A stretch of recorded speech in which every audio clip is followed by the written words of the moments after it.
the Igniting Consciousness podcast. I'm your host, Dr. Natalie Horine, and I'm coming back continuing this series on practicing natural hygiene, having your health aligned with nature's law or aligned with nature in general. We've already talked about eating your species-specific diet or the foods we were designed to eat, having sufficient and enjoying and maintaining and continuing having sufficient nutrition. And then we just recently in the last episode talked about having healthy water and proper hydration. Now we're going to be talking about getting enough sunlight. Sunlight is necessary in all forms of life, from humans to animals and plants. We know about plants from our basic science classes. Photosynthesis, utilizing light to turn into energy. Light is energy in and of itself. It provides energy for the plant to grow from seed in the soil out into the plant that it becomes. And then the plant provides life for us as humans, life for animals. We as human beings, again, basic science stuff, we breathe out carbon dioxide, CO2, and breathe in oxygen. And we utilize the oxygen for our glycolysis, creating of glucose and creation of energy inside of us, and how directly we work with plants who use sunlight. And we also use sunlight as well, because the plants then absorb the carbon dioxide, which is why we want to have plants, live plants in our households and other places to clear and cleanse the air and allow us to have more purification, because they give off oxygen. How beautiful and symbiotic and synergistic that is, just talking about oxygenation and cleansing and clearing of the air. And how we got into this just by me talking a little bit about sunlight, which plants utilize, and how we directly are going to use the plants for that reason, let alone we eat the plants, which provide life, and then let alone we are human beings on planet Earth, where we go around the sun, the solar system, right? So being human beings, one thing that we have constant is gravity, and we've always had the sun being constant, of course, water and etc. But we're talking about sunlight right now. All forms of life require sunlight for energy, for healing, for regeneration, for growth, okay? So sunlight provides a full spectrum of colors. So you're like, whoa, where are you going with this? We're talking about sunlight. Why are you talking about colors in relation to sunlight? Well, because the full spectrum of colors is what the sun, light, provides versus darkness, which is the absence of light, right? And it is completely blackened, dark, right? Light, we see bright. We think bright white light. Sometimes we think golden. But there's a full spectrum of colors in there. And each and every one of those colors are healing in and of themselves. From the Roy G. Biv, what you think about with that's the acronym for the rainbow, in case you wanted to know, the red, the orange, the yellow, the green, the indigo, the blue, the indigo, the violet, right? Which is Roy G. Biv, is what we were taught in school to remember the colors of the rainbow, which gives us the full spectrum of colors. And there's way more colors out there that we are not even able to see as human beings on this planet, and that's a whole nother conversation. But getting back to the sunlight, all of the colors of the sunlight, the light gives off, are healing for the various reasons. I'm going to get into that a little bit later. So let's go back with the basics of what we know about sunlight.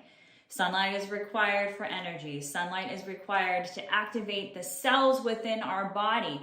We're aware of what the sunlight can do, the UVA, the UVB rays that it gives off, and we're led to believe to be afraid of sunlight. And here's why a lot of people, because people think sunlight is causing cancer. Don't be out, cover your head, cover your face, cover all of your body, don't get too much sun. Let alone, if we're going back culturally, it was believed that those that were out in the sun and had darker skin were the workers. They weren't the elite. They weren't the so-called rich and the famous, so to say. So those that had more pure skin, more white skin, not colored because of the melanin that gets activated from the sunlight hitting the cells and activating that, releasing those hormones, which that then becomes a protective measurement for the skin. And that's culturally, we know culturally that those that think that they have pure white, evanescent skin, right? Clean, like pure skin, that they aren't the workers. They're not the ones working outside, right? But then it is also then evolved in today's world. We're afraid of it because of cancer. So let's talk about that a little bit there. When we're talking about basic chemistry, alkaline, acidity. You already know that a lot of the foods that you are consuming, that people are consuming, are extremely acidic. Animal products being one of those, obviously. Causing an inflammatory reaction in the body, a lot of acidity in the body, and wreaking havoc, creating symptoms and disease in the body. So here's the thing, the sunlight is actually acidic. There is such thing as, like, it can be just as, quote, dangerous as getting too much of it and not the right amount of it, or like not the right amount of it as getting too much, and then also just as dangerous not getting enough of it. So the reality is, the reason why people have associated that with being out in the sun, creating, cysts, tumors, creating cancers on the body, melanomas, having to get them removed, etc., is because our bodies are already acidic to begin with, from the foods that we're eating, the contaminants and things that we're drinking, the toxicities that we have inside of our body, that when we add the sunlight, which is actually acidic, but we are supposed to have the sunlight on our body for activation of all the cells and maintaining and providing energy and, yes, the nutrients, and then, of course, allowing functionality of all the cells inside of our body. But the problem is because people are already too acidic, then they're adding the sunlight and they're getting out there in the wrong times of day for however long. And then it's like acidity with acidity with acidity, and see how that creates major toxicity, and the body gets overwhelmed.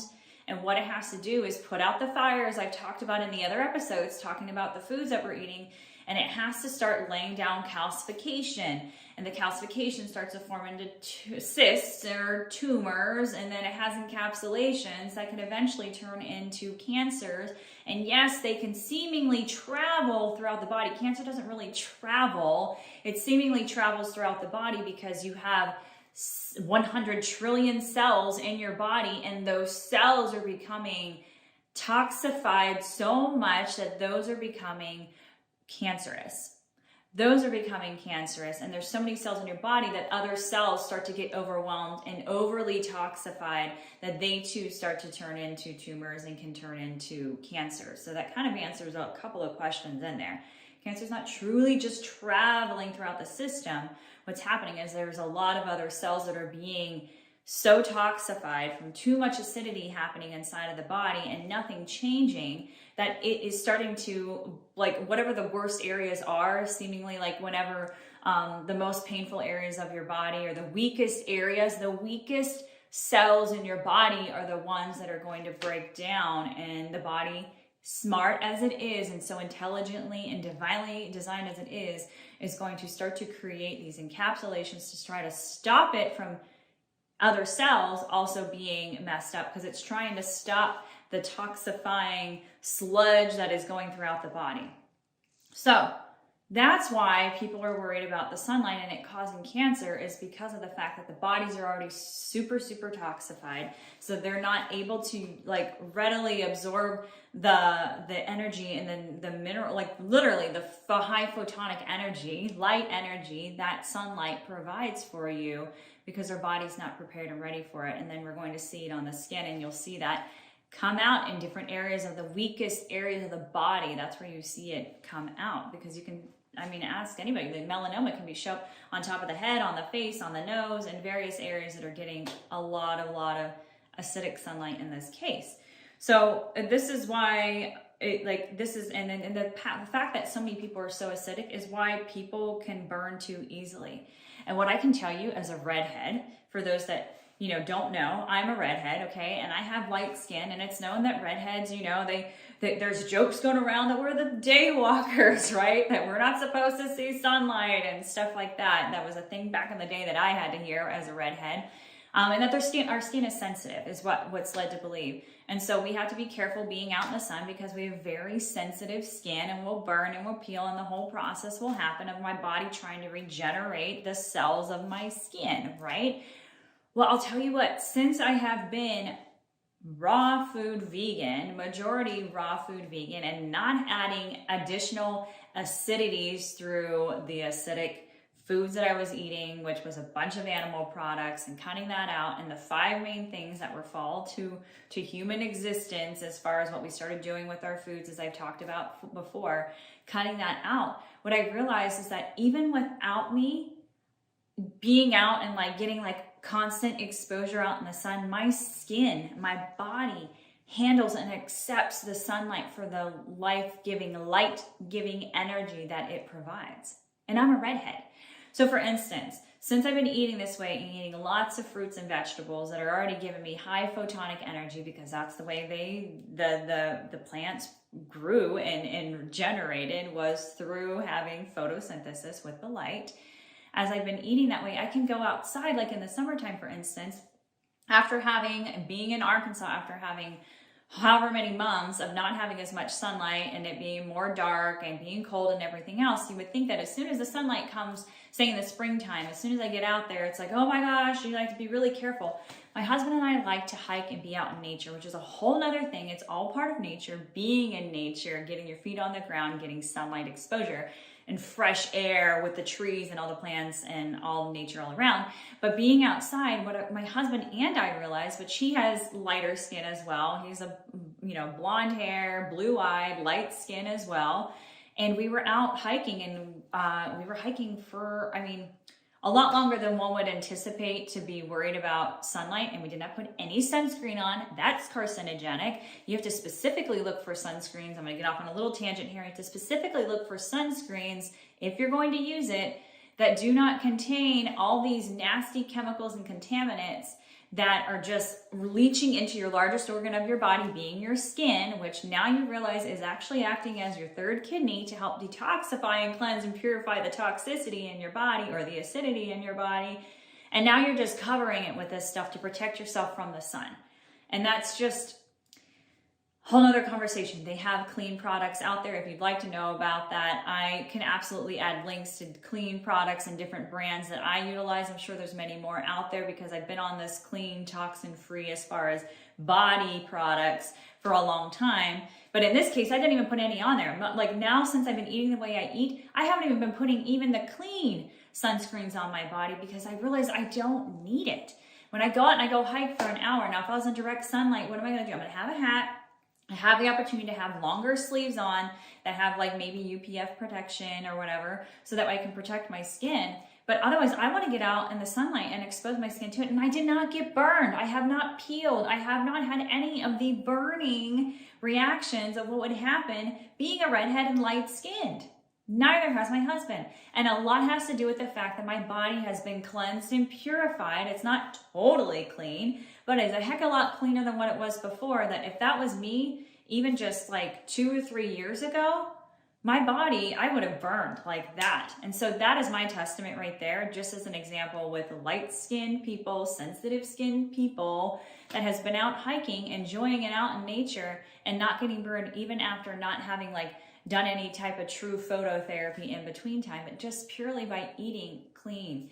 So that way when the acidic light, it can actually provide the energy that it can provide for me, which is amazing. And so that being said, there's other ways. So there's other concepts I want you to think about. We know how important the sunlight is to provide happiness, to provide joy, to activate those parts of our body that brings us just bliss and happiness, and not the opposite of sick, suffering, fear, disease, darkness, right? Even though when I'm talking about alkaline and acidity, I'm like, oh, the light is acidic and darkness is actually alkaline. So while you're in the winter months and it's colder and you're not having as much of the sunlight, it's actually alkalizing in and of itself. So it means it's actually purifying.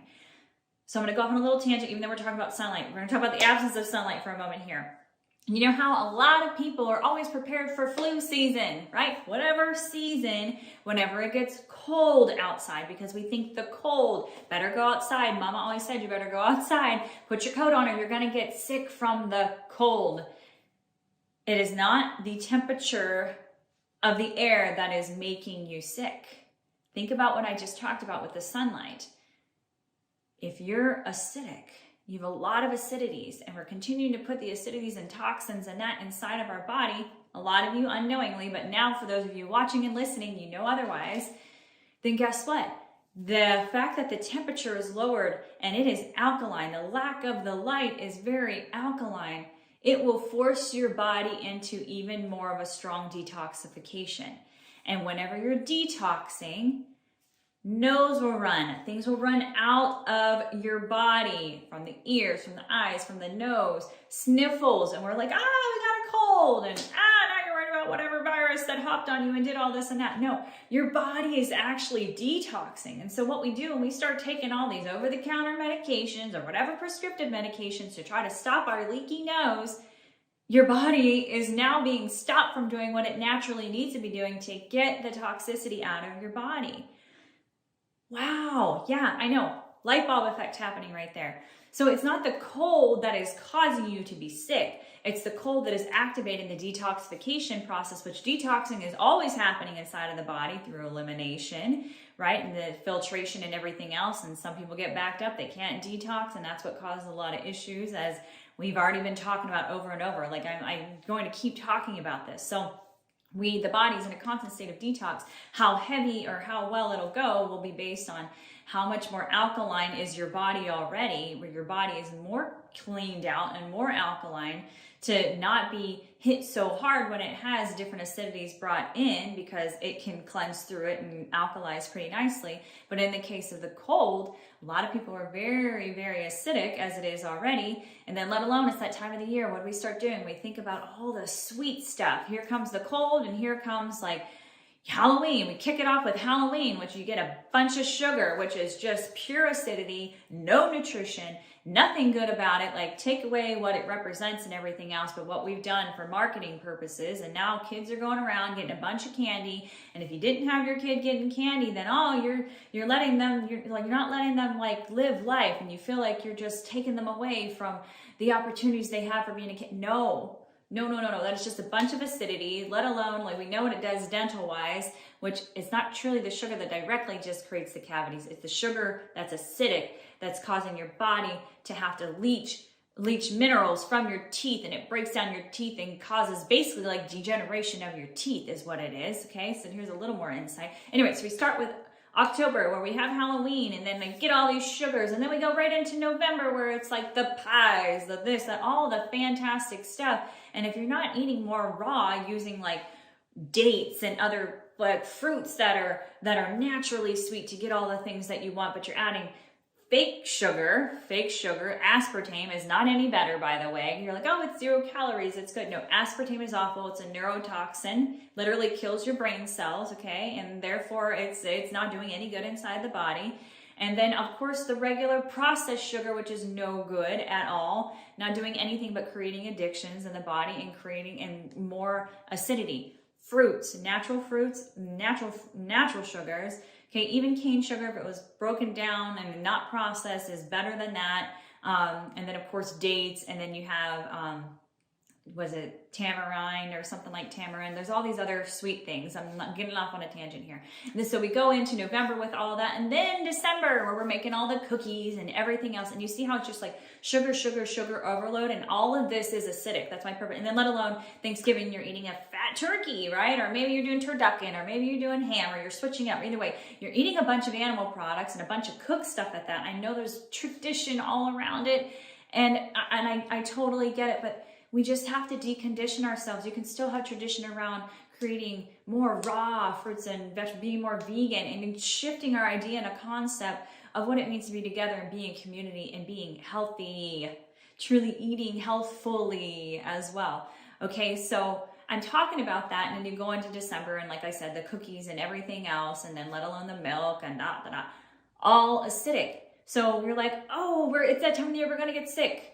Well, your body's already detoxifying heavily if you're in a cold environment, because it's trying to push out all the acidity, and that becomes very prevalent. And then now you also are eating in a continued way to keep up with traditions and everything else, or addictions or whatever else it is, because that's the way we've been programmed. That's really what's causing the sickness, is the fact that in the sickness is really your body detoxifying and trying to get things out that it's having a hard time getting out, or it's trying to do it really fast and we're not able to handle it, and we clog it up and we plug it up by taking medications and everything else, thinking something is wrong when your body's actually trying to work for you. Okay, so now that you know it's not the temperature that's making you sick, sunlight isn't directly making you sick. It's the fact that you're already so acidic, you're getting more acidity, and the body can't accept the sunlight for its life energy, providing energy that it can actually provide for people. So I want to go a little more into it, and then how I talked about just a little bit ago, talking about how it affects you emotionally. We know in places where it just rains all the time, like Seattle, if you're talking about United States, Washington, and even Alaska, you don't get a lot of light. There's just like a whole, half of the year, better half of the year, if not more, that you don't get sunlight. And that's a whole nother conversation with the way of life is and how our body, we as human beings, are very adaptive, and how we adapt to the way that we need to live and how we need to eat based on circumstances, etc. But there's a lot of just anxiety, stress, and depression.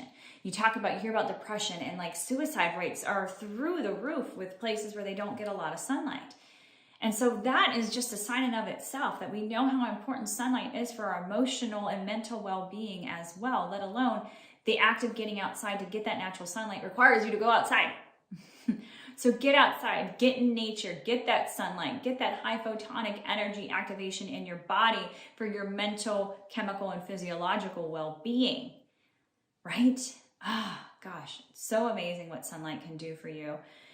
Thing is, we also don't want to get too much because most people are already acidic, so we do need to watch the amount that we get. So it's important to get out, for at least 15 minutes at a time, getting full spectrum. We really should be getting at least 70% of our bodies exposed to sunlight. Really should be nearly naked, getting sunlight exposure so you can activate all of that and make sure your body can do all the functioning, the cellular processing that has to happen in your body. That usually doesn't happen.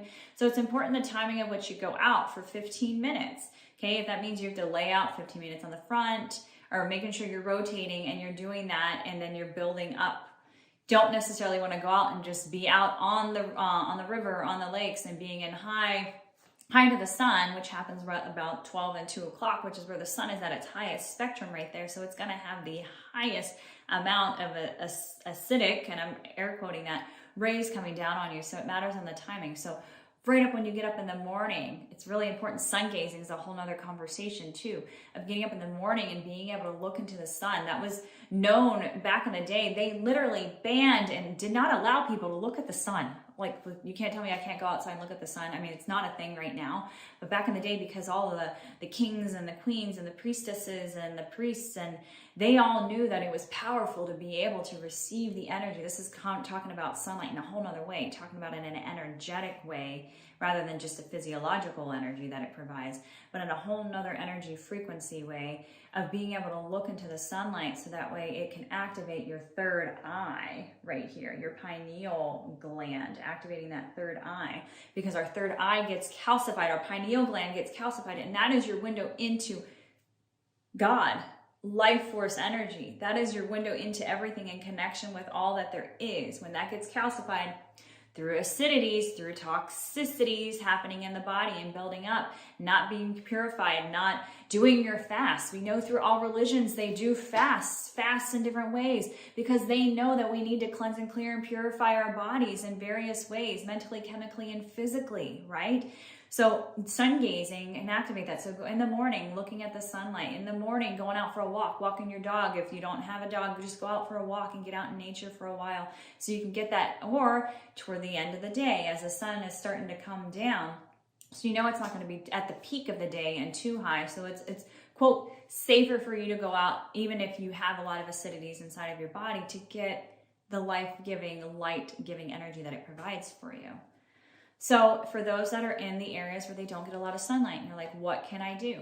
Well, there are products that you can purchase, and of course there's tons of marketing stuff out there, but I know, for instance, and I'll put this in the show notes, there is a company out of Canada that has these UVB sun spectrum lights. They do not tan your body, but they will activate your cells of your body and help you make sure you're activating the hormone or vitamin D3, which is what we get from the natural sunlight, which is a whole nother thing I started talking about, because vitamin D3 works with calcium, which works with resorption and mineralization of the bones and the tissues and the cells within your body.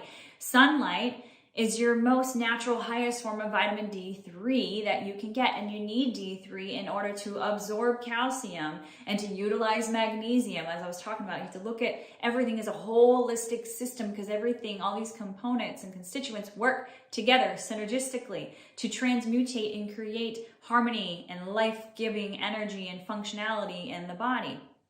So for those that don't have that, you can use full spectrum UVB lighting. There's a company out of Canada, it's called Solar Systems, and there may be other ones, but I know, for instance, we got this, my husband and I, he did all the research on it, so I'll probably have him on the podcast and we'll talk about that sometime if y'all would like that. And we ordered that, and so we have it, it goes up again, and it costs some money. But I'm just giving you one example where we stand in front of it. Of course, cover your eyes, because you don't want to stare right into this particular lighting, because it's not that natural sun lighting. And even when I'm talking about sun gazing, I'll go back a little bit. Doesn't mean to go out there and stare at it for minutes. Clearly you can't. Your eyes are going to be squinting. You have to work on that. That'll be a whole nother episode, and we'll talk about that, about sun gazing. You need to build your way up to it. Don't just go out and start staring at the sun for any extensive period of time, because you'll burn out your rods and your cones, the cells that help you see in your eye, and that can do damage, because again, too much, and especially too much too quickly, is not good. Okay, so I'm just giving you a little perspective and introduction into that. So utilizing the sunlight full spectrum, if you don't have the natural sunlight to go out and enjoy it, or if it's during the months where you don't have it, then being out and standing in front of this light, like I said, it's not going to tan your skin, but it could burn you. It actually can burn you, again, if you're standing in front of it for too long. Literally, all I needed to do was stand in front of it for a minute so I can get the appropriate amount of sunlight activation and vitamin D, and that's what I got it for. I got it so I can have high levels of vitamin D, because while I was pregnant with my daughter, and knowing during the times where it was winter here, so we don't get a lot of sunlight, I wanted to make sure, and my husband wanted to make sure I was still getting sufficient levels of vitamin D. And so that is the next best. If it's not the natural sunlight, then it's getting these approved UVB light spectrums that are activating and utilized for vitamin D and D3. And here's the other thing, because it is what's needed for synergistically to create harmony inside the body and for functionality and everything. People also use this for skin breakouts, eczema, psoriasis, all these skin conditions. These types of photo or light therapies will heal your skin conditions. Now, remember, we also need to make sure we're eating good, so we're not just adding to the acidity of why your skin is breaking out or being super dry, sloughing off and doing what it needs to. But this vitamin D3 is giving you the nutrient support that you need, and it's a hormone, the hormone support that you need for happiness too, for mental well-being. So we need vitamin D3 for mental well-being as well. It all works synergistically together. So you can utilize that, and I only was standing in front of it for about a minute on the front, a minute on the back, but I had to build my way up to it. I even used it with my baby, of course, protecting her eyes, and I did not do it as long. I only did it for 30 seconds with her, and then I would hold her so that way she can get it too, so that way we can make sure that her bilirubin was good, it was activating everything that needed to happen for her. So because of her coming out early, for those that want to hear my birth story, I can talk to you about that some other time, or you can actually listen back to one of my previous episodes where I gave in detail my whole birth story. So my little one, it was helping to make sure that the bilirubin was filtering out through her system by having vitamin D3 penetrating her skin, and then helping her skin have the appropriate coloration that it needed. So whenever you don't have access to that, Solar Systems, SOLAR systems with an S at the end.com is where I got this. And then you can find out further details on there. I can give you a link in the show notes. When you don't have that, then liquid form, high quality vitamin D3. And if it doesn't require you to refrigerate it, it is not a high quality one. It needs to be refrigerated in order for it to know, that it's a high level, high potency vitamin D3 and quality D3 that you need. Again, if you want to look into that, I can provide some other information on that. So that has to do with the synergistic effects of, if you don't have the sunlight, why you need to do these types of things. So just a little bit more about the color spectrum, because again, this can be a whole nother episode talking about the color spectrum of light and color therapy. For those that don't know, we have at least 7 main systems, well, not systems, chakra systems, energetic systems in our body that are color-coded, and they start from the root at the very bottom, which is just below your perineum there. It moves up into the sacrum above the perineum, just below your umbilical area, moving up into the solar plexus, moving up into the heart, into the throat, into the third eye, and into your crown chakra. Each of those have different colors. I will have to do another episode on this because I don't want this episode on sunlight being too long. So I'll make a separate podcast episode talking about each of those chakras and how and why that relates to the colors and how colors are healing and how colors activate different systems, like different organs inside of your body, what they represent and how they are energetically connected. They are part of us, whether you want to say you believe it or not. The chakras are real, and whenever things get backed up, then we can go to different colors to activate those different chakras whenever they're not moving and flowing and being in harmony and synergistically working with the rest of the flow as it should. There are foods that are different colors, the Roy G. Biv, the coloration of the rainbow spectrum I was talking about, foods that will activate those different areas, activate those different chakras to wake it up, activate, and to cleanse and purify and allow for full functionality as well. So it is so amazing when we start talking about phototherapy or light therapy and the different types and the wavelengths and the energy and the frequencies that it provides. But I wanted to give you a big, broad brush perspective. First, really coming in, talking about what you thought I'd be talking about when it came to sunlight, and then also starting to incorporate a whole nother level of light and what that means to you as far as your body being vital, full of abundance, energy, and energy that you can use not just for functionality, but for enjoying and playing and bliss and having chemical, mental, and physiological health and well-being and vitality of your body. I'm going to close it up on that. Make sure you're going out and getting your sunlight, exposing your body where you can, starting to change other elements of your lifestyle so that way you can just have and practice, not just to practice natural hygiene, but for you to have vitality. This is what's going to help you be healthful, full of wellness, and being able to connect with source, divine, highest energy, purify, detoxify your body, and just enjoy life on this planet. I love you all. I hope you have an amazing rest of your day.